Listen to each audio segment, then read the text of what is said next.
تو کہا جاتا ہے کہ اس کے بانی داؤد علیہ السلام ہیں. تو بڑی بڑی زرہیں بنائیں، وقدر فی السرد، اور جوڑنے میں ایک اندازہ سے کام لیں آپ، یعنی ایک مینجمنٹ کے تحت جوڑیں. دیکھیں کچھ چیزیں ایسی ہوتی ہیں جو واقعہ کا بظاہر اہم پہلو نہیں ہوتی، لیکن اللہ اس کو ہائی لائٹ کرتا ہے، اس میں کوئی نہ کوئی بڑا سبق چھپا ہوا ہوتا ہے. اتنا کہہ دینا کافی تھا کہ آپ زرہیں بنائیں. ظاہر ہے جب ہم زرہیں بنائیں گے، جنگی لباس پہنائیں گے، تو ان کو سینا بھی تو پرونا بھی تو پڑے گا نا، کڑیوں سے جوڑنا پڑے گا تاکہ موویبل ہوں، وہ آسانی سے آپ کی باڈی کے ساتھ ایڈجسٹ ہو جائیں.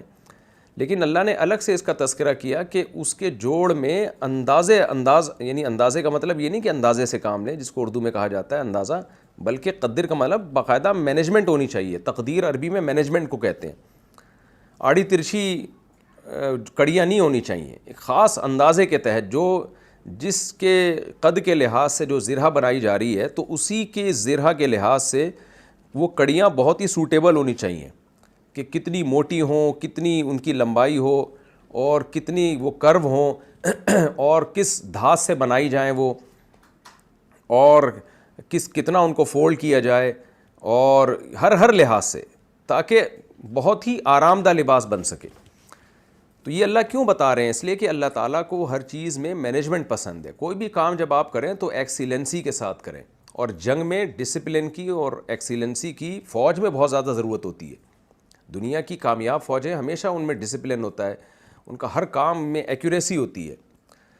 لیکن جہاں پینڈو پن ہوگا، جہاں کوئی ڈسپلن نہیں ہوگا، آڑا ترچھا کام ہوگا، جیسے کہ آج ہمارے ہاں مسلمانوں میں ہو رہا ہے، تو فوج تو کسی حد تک اس بد نظمی سے بچی ہوئی ہے، لیکن جو عام ہمارے ملکوں کے حالات چل رہے ہیں وہ آپ دیکھ لیں، سب کے سامنے ہیں. تو اس سے قومیں ترقی سے رک جاتی ہیں. جاپان میں گیا تو میں نے وہاں دیکھا ان لوگوں میں کہ کس طرح ان لوگوں میں ڈسپلن ہے، اور جس چیز کو بھی وہ بناتے ہیں تو بہت ہی اس میں ایکوریسی پیدا کرنے کی کوشش کرتے ہیں، کام کو ٹرخاتے نہیں ہیں. تو اس آیت کا حاصل یہ ہوا کہ داؤد علیہ السلام سے اللہ کہہ رہے ہیں زرہیں بنائیں، لیکن اس میں جان چھڑانے والی کیفیت نہیں ہونی چاہیے کہ آپ ایک جنگی لباس بنا رہے ہیں، آپ ایک اسلحہ بنا رہے ہیں، تو جان چھڑانے والا کام نہیں ہونا چاہیے جیسے کہ ہمارے یہاں ہوتا ہے.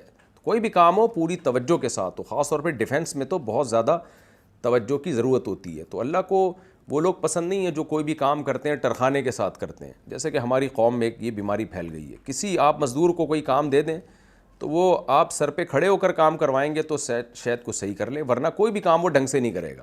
سیمنٹ بجری کو ملائے گا تو پانی صحیح نہیں اس میں حل کرے گا، سیمنٹ کم کر دے گا، بجری زیادہ کر دے گا، کوئی مینجمنٹ نہیں ہوتی ہے. تو درزی کو آپ کپڑے سینے کے لیے دے دیں، وہ آڑے ترچھے سی کے رکھ دے گا، وہ بھی کوئی محنت سے اور فوکس کر کے کام نہیں کرتا. کوئی بھی کام جب آپ کرتے ہیں تو یہی ہو رہا ہے ہماری سوسائٹی میں. کوئی ریسرچ کرتے ہیں تو اس میں جان نہیں کھپاتے، ادھوری تحقیقات لوگوں کے سامنے ڈال دیتے ہیں، پھر اس میں گمراہ کرتے ہیں. کہیں کوئی سیاسی تجزیہ کرنا، اس میں بھی کوئی محنت نہیں کرتے، بس چند ادھر کی صحافیوں کو سنا، کچھ ادھر کو سنا، اور ایک تجزیہ لوگوں کے سامنے پیش کر دیتے ہیں. تو اس لیے اللہ نے فرمایا کہ اللہ تعالیٰ کو ہر چیز میں جو ہے نا وہ ایکسیلنسی پسند ہے. کوئی بھی کام جب آپ کریں تو پوری توجہ کے ساتھ کریں. تو وقدر فی السرد، اے داؤد آپ ان کڑیوں کو جوڑنے میں خوب مینجمنٹ سے کام